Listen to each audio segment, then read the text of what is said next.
Welcome to Nepal Now. My name is Marty Logan. When I first moved to Nepal 16 years ago, every few years I would read a report in the daily newspaper about the road network reaching a remote village. The driver and passengers would have garlands of marigolds draped around their necks, red tika pressed to their foreheads, and a celebration would follow. The reason was simple. Most people were confident that more roads would bring more development.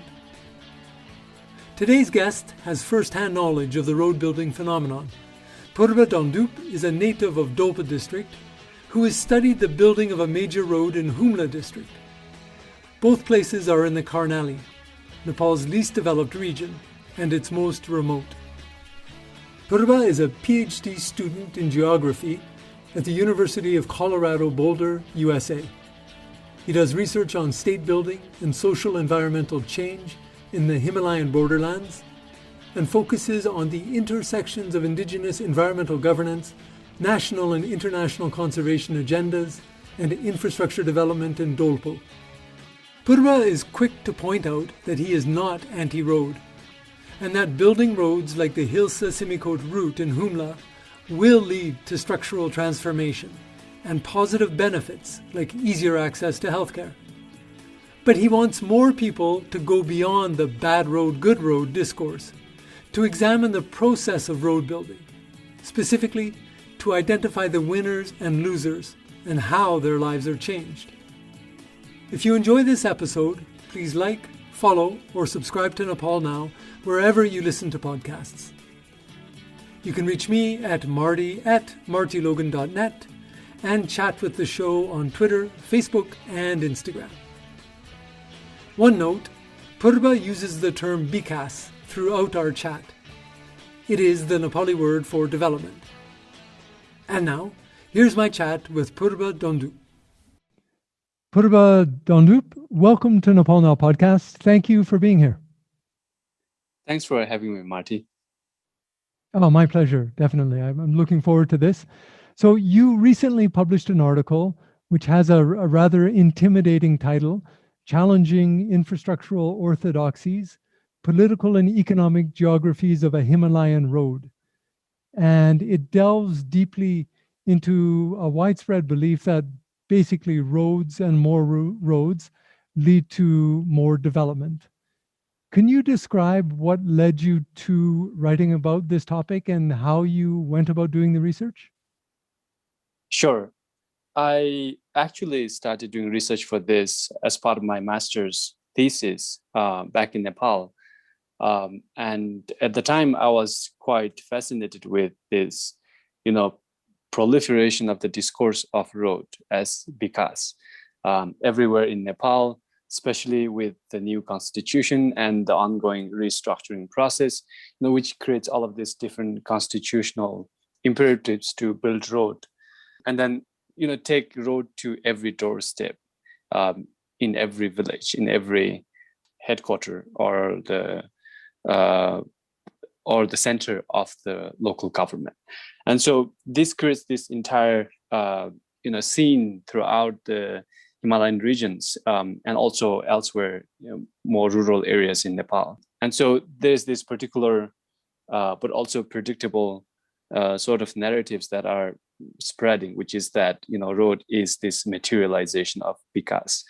And so that seems to be quite contradictory to what I see in terms of road building in places like Dolpa, where I am from, but also Karnali in general, which is historically associated with remoteness and underdevelopment in Nepal. So road becomes this key state intervention to challenge and to resolve problems that comes from remoteness and underdevelopment. And one of these becomes food security. And so I was quite curious about how road building and food security are related, and so in particular context of Humla, these narratives usually position road as the solution to food security, which is again framed as resulting from remoteness, resulting from lack of motorable road. So I was curious about how these dynamics play out on the ground. And that's when I started to conduct this research. But also I returned again to see how those dynamics are unfolding. So I did two phases of field research. One was in April, when there's not much life in the mountain because there is snow and the border is closed and so on. And again in September, October, when there's full of life, right? There's new economies. The border is quite vibrant. So I tried to do the field work in two different phases, to have a much a better sense of how these dynamics are unfolding there. Okay, and remind me, what year was that again? That was in 2017. 2017. Okay. And so you say in the paper that road building is not inherently negative. But is it fair to say that your conclusion is that it had negative, do we call them unintended consequences? That's right. And so, I want to be upfront about the fact that, I'm not against road. As someone from Karnali who spent days and weeks to walk to get home, right? And to having worked there in development projects for many years, there has been a lot of critique of road, and some of the critiques comes from very narrow conservation and tourism perspectives. And in many ways, all those are really good critiques. I feel like those do not necessarily reflect the realities or the livelihood of the local communities. And so for me, I'm not totally against road per se. I don't say road is inherently negative, but it has the potential to create these unintended consequences, some of which tends to actually paradoxically increase food insecurity in the case of Humla. Right. Okay. And do you mind going into that in more detail, the food security or insecurity argument and the conclusion that you came to based on this example? My argument and approach is more historical and political economic approach.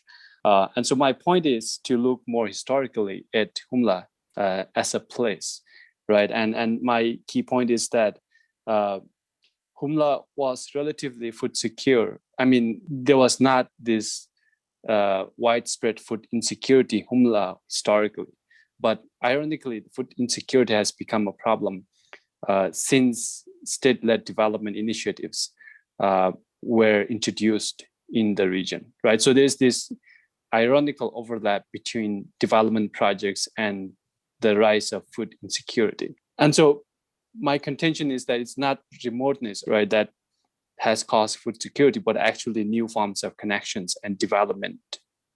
And of course, there are several approaches to looking at food security. And most of those approaches tend to focus on events, risks and hazards, right? There is this war or climate issues that causes certain conditions of food insecurity. And therefore, there's this response to that sort of food insecurity, which tends to be episodic. But then my point of departure is the fact that food security has to be taken as a structural condition. And so it's not something that's an event that you can just solve, right? But it is structural condition, and that is very much tied to the market economy. And in this case, road becomes this vector, right? This catalyst for extending market economy. And in fact, much of the food security and development discourse is based on the idea that we can do development by actually extending market economy to these rural spaces. And that's the key place where I base my arguments around. Right. Okay. So I think I understand that. But, at the same time, you wouldn't say that we need this area to be completely cut off from the market economy and be somehow isolated living this pastoral lifestyle, would you? You're right. I'm not saying that, these places should be cut off from market economy or different forms of mobilities and connectivities. In fact, social scientists have shown that places like Humla, which have been represented as this very remote and disconnected place, has in fact always been historically connected. And the best example that is given is the trans-Himalayan trade, in which people from Humla act as middlemen between the lowland and highlanders in terms of trading a range of commodities, right? So trade and forms of commodity exchange is not new to this place, nor forms of connections.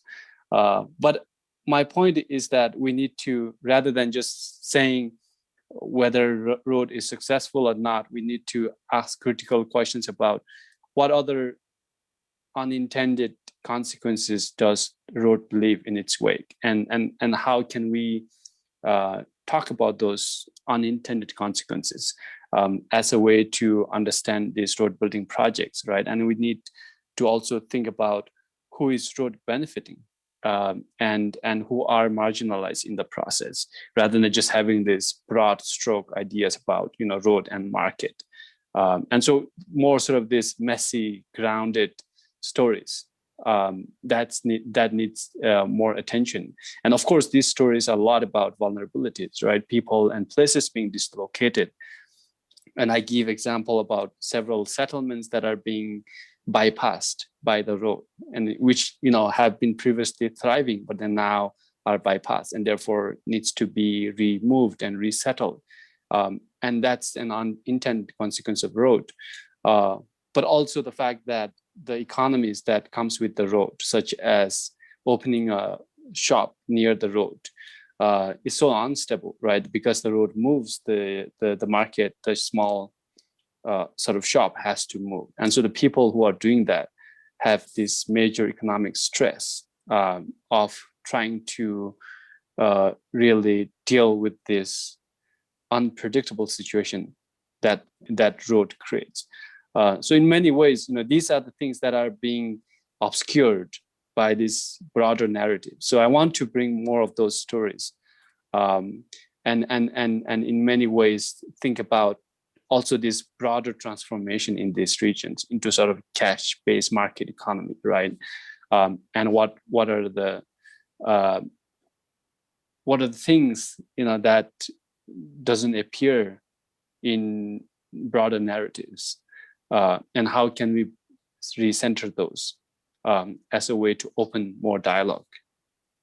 So, I mean, that certainly makes sense that, when you embark on something this big, building, a road that connects, so many different areas and is, literally breaking new ground. And it's a huge undertaking. And I certainly agree that you would expect a lot of planning and forethought and discussion to go into it. And probably that happens rarely. I also would like you to describe a little bit this other idea that you talk about in your paper, the process of building the road, the action of building the road is you're creating if I can put it this way, you're creating a small economy, and within that economy you have the contractor, the wealthy person, and you have the subcontractors and the people who are actually working on the roads. And by playing these various roles, people become more or less vulnerable in the process of building the road. Can you explain that better than I've just done? Sure. Yeah, that's a specific area where we can think about how road can increase vulnerability, right? And as opposed to road, again, as this being one-off event, right, where you just construct and that's finished. I suggest that we always need to think about road building process as this ongoing process, right? And if you live in Kathmandu, you will know that. You will know that the construction of road in Kathmandu is an ongoing process. It's unfinished, and that's the condition of it, right? And it's almost, I would say, it's not useful to think that the road in Kathmandu is going to be completed at a certain point, right? And so just like that, road building projects everywhere are ongoing. And this particular road in Humla has been going on for at least 2 decades, and it has exchanged many hands in terms of contractors. So if we think about road as this very long-term ongoing process, then we can pay attention to what's happening within that process. And one of the things is that we can think about road itself as a market, right? It's an economy in itself, and an economy that's centered around contractors and wage laborers. And again, the contract process in Nepal is a whole thing. I don't want to go into the details of that, but in brief, there's a lot of things going on during our contract process. One of them is collusion among different contractors, so that one contractor can submit the lowest possible bid and then win the contract, and others get sort of some allowances or share for withdrawing the applications. And then once they get the contract, they can subcontract to smaller contractors who cannot fulfill the requirements to apply. And therefore, in many ways, they employ more laborers who are locals, but also from outside. And if you look at the wage, it's extremely low, right? It's higher than the government minimum in Humla, which is about, they pay about 700, 600 per day. When you talk to the people who are working there for months in these very difficult conditions, they really don't save much at the end of the months. And then many of them go into debt because they have to eat and then also some drink a lot. In many ways, they don't really save a lot. And so many of these people are drawn to this road market, but then they return without much income. And so this is just one example of how it increases vulnerabilities, right? It may appear as a great economic opportunity for different kinds of people, but then it actually causes this economic stress. Sure. But I can't help thinking, if let's say I play the devil's advocate, and I'm sure you've probably heard this argument before, but people would say, overall, people are going to be better off. Overall, the economy will grow. There will be more stores. There will be more houses built. Schools will follow, et cetera, et cetera. People might say that there are always some people who don't do well, but the vast majority of people who are already living, a fairly vulnerable lifestyle, the vast majority of people will be better off. How would you respond to that? I agree with you in the sense that those sort of ideas that, on the long run, road building will actually help the region in terms of development, right? In terms of structural transformations of the economy. But at the same time, for me, it's more about what's happening in the immediate and also what that can tell us about, going forward. And I would disagree with the fact that, you say more people are doing better, but then there are always some who are left behind. But for me, it's more about the fact that there are few people who are doing better, but then the majority of the people are left behind. So I think it's important to center, again, the question about who are benefiting and who are not. To my finding, the majority of people are actually sort of trapped in these situations where they have to transition and change their economy, change their even settlements, and go to different places to earn cash income, including across the border, but also other countries. And so that's there, and I agree with that. But then my point is more about the fact that these vulnerable situations are going to be a feature of this, you could say, new economic system, right? And so we need to pay attention to those. We need to recenter those, and those are not something that is an inconvenient, like a side thing, but they are very much central to the change. And so if we want to address this broader transformation, we also need to think about this unevenness and what we can do. in terms of addressing them, whether it is state or other development projects. Okay. Yeah, that point is very clear, I think. Something that I wasn't quite sure about when I read the paper was, I think you were saying that building the road leads to put it simply, greater market activity, but some people were being left out as cash became more important in day-to-day living. I mean, are you saying that some people were not really part of the cash economy because they were still, doing a lot of barter, or just because most of the year they didn't need cash to live their lives, but now because there was a stronger connection to the market, they were losing that traditional way of life, and therefore they required more cash just to continue on their in their daily subsistence.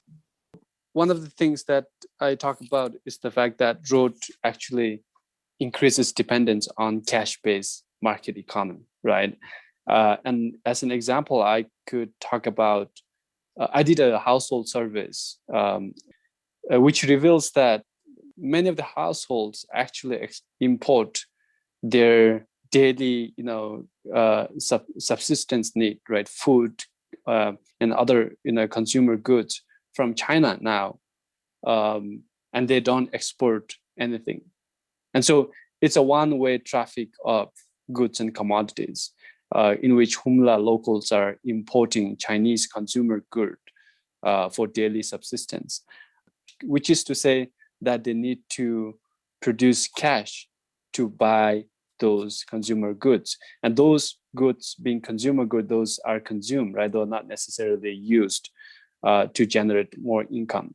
And so there's this dependence on cash, right? And the key question becomes, how do we make cash income, right? Because many communities in Humla have long been sort of living on subsistence economy. I don't want to, I'm not saying it's a very traditional, barter economy. There is cash, but it's a different mixed form of economy where barter and local ideas of economy were dominant. But now the cash becomes dominant, right? It's everything that needs to make a life, to move to a different place, even within local, from one place to another in the region. You now tend to use the old trucks that drive between them.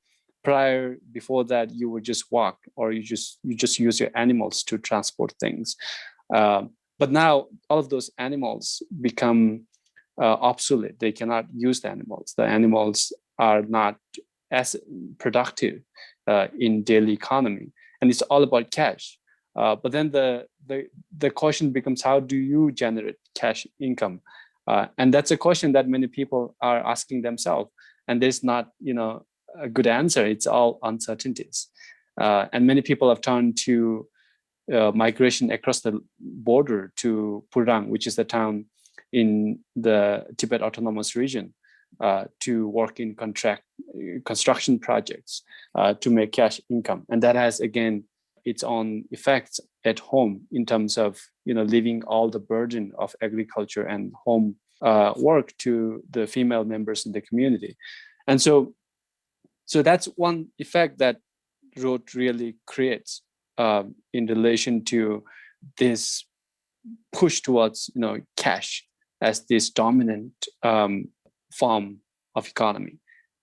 And I'm not saying that people before that were in that very traditional purely barter economic system, but then cash was not as dominant as it became after road building projects have accelerated. Okay. And did that lead people to say that, we wish that road had never been built? Or did they just see it as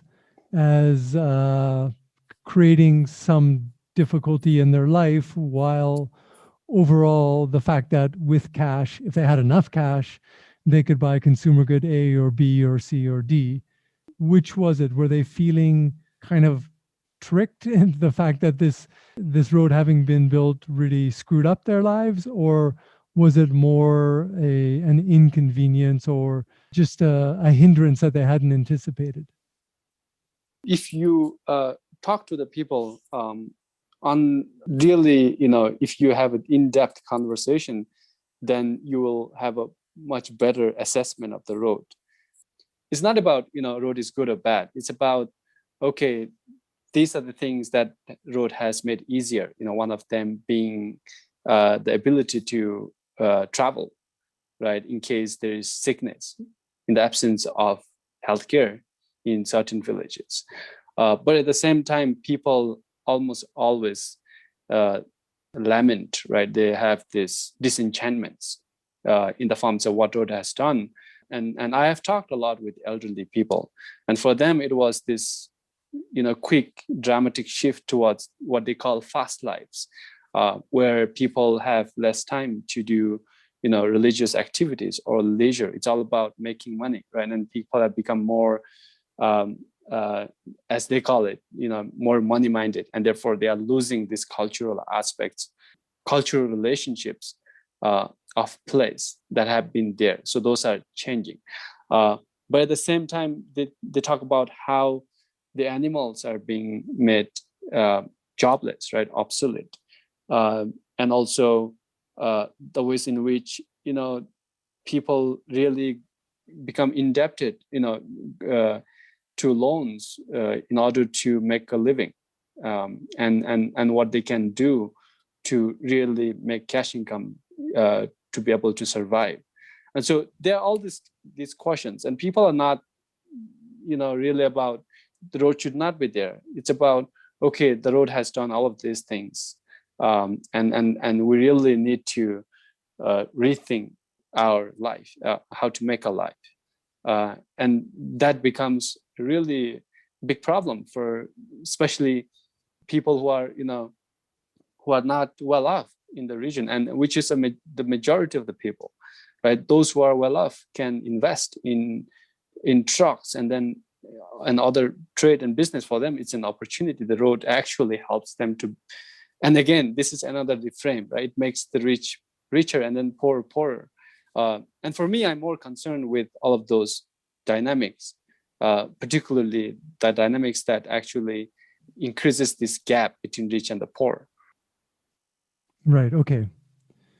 And then we started this conversation talking more broadly about road building and development.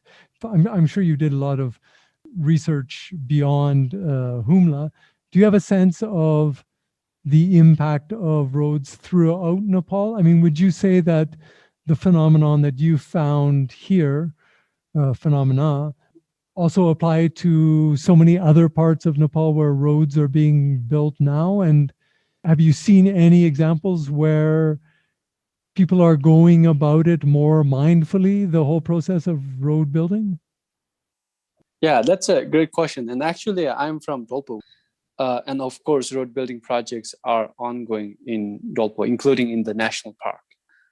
And so what I saw 2 summers ago was this, bulldozer just making the road through my village, which is a valley, high altitude valley.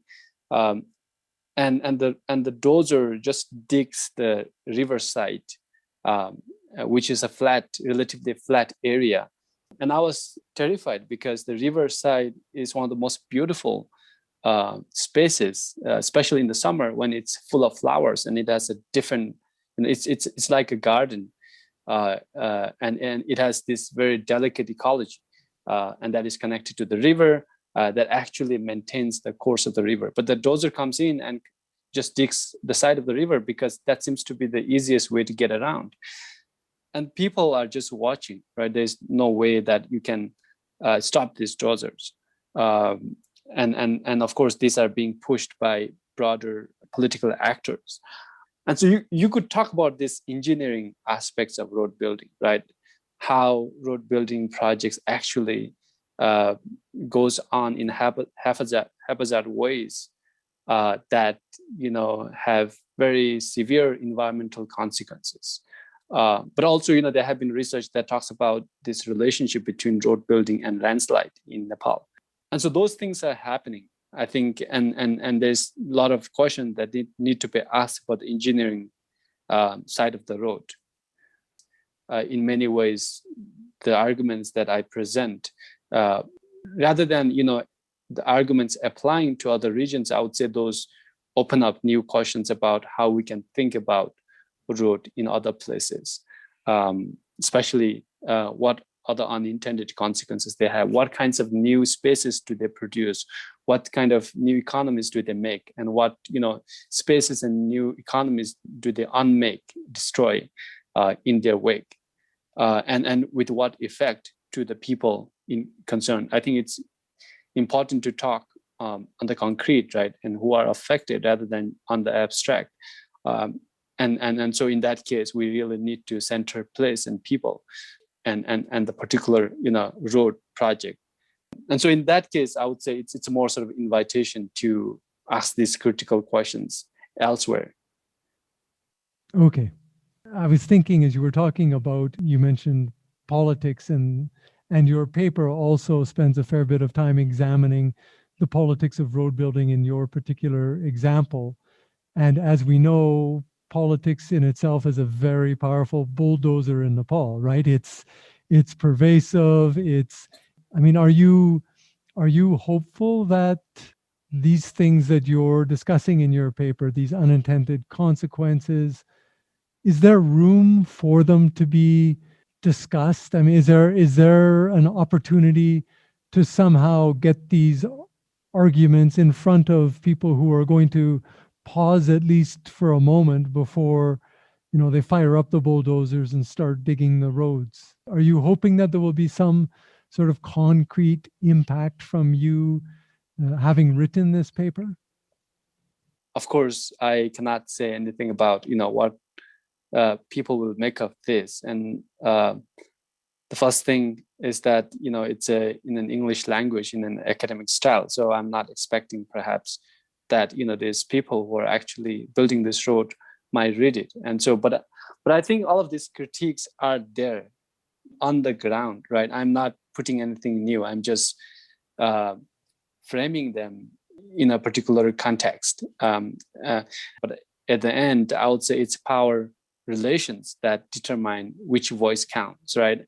I think people in different communities in the context of Humla or other places are extremely critical about the road in really, sometimes in generative ways. But at the end, it's about who makes the decision to make the road. And in the case of my village in Dolpa, I said, it's not the villagers who can make decisions. They are just watching, because the contractors just does what they want to do, and no one can really stop them. And so it's hard to really, let's say, stop the, some would call bulldozer terrorism through these critical ways. But at the same time, I think when everyday critiques of everyday people are highlighted in more sort of in more mainstream narratives, then that can perhaps give them the power to to challenge these projects in ways that can be more inclusive of the people in question, where they have more voice and more participation in where the road goes and how and what they can do with the road. But I hope people can read the article and see what is useful to them within and between the lines. Okay, that's great. Phurwa Dhondup, thank you very much for spending some time with me today and explaining the research and the conclusions that you've come to on your paper about road building in Humla. I think you raised some really interesting points that, as you point out, are far too often just left out of any discussions on road building as a simple path to development. So I really appreciate understanding more about your perspective on something that is obviously taking on a huge proportions in Nepal. So all the best in your future research. Thank you. It's my pleasure. And again, thanks for having me.